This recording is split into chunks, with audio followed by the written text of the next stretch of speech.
Բարև հետևորդներ, ինչպես խոստացել էի, այսօր քննարկելու ենք բնակելի տարածության վարձակալությանն առնչվող որոշ հարցեր։ Բազմաթիվ են քաղաքացիների ահազանգերն առայն, որ բնակելի տարածության սեփականատերերը առաջարկում են ժամանակից շուտ լքել բնակարանը կամ բարձրացնում են գինը, պահանջում են ավելի շատ վճարել։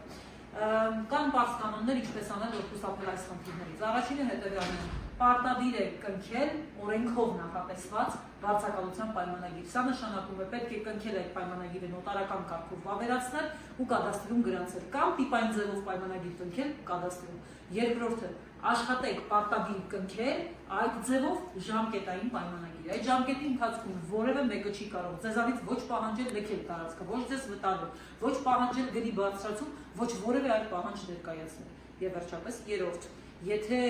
ցանկանում եք, որ որևէ այլ նմանատիպ խնդիր չծագի, ապա ստորագրեք հանձնման ընդունման ակտ, այսինքն արձանագրեք, թե ինչ թերություններով եք գույքը ընդունում, որովհետև վաղաժամկետ դադարեցման հիմքերից մեկը, եթե գույքը դուք վնասել եք, որպեսզի ապացուցման խնդիր չունենաք, նաև հանձնման ընդունման ակտ ստորագրեք։ Այս պարզ կանոնների պահպանումը ձեզ կազատի բազմաթիվ գլխացավանքներից։ Եթե ունեք կոնկրետ հարցեր, ապա խնդրում եմ հետևել էջին, թողնել մեկնաբանություն եւ ես փորիով դրանց կանդրադառնամ։ Այսքանը, շնորհակալություն։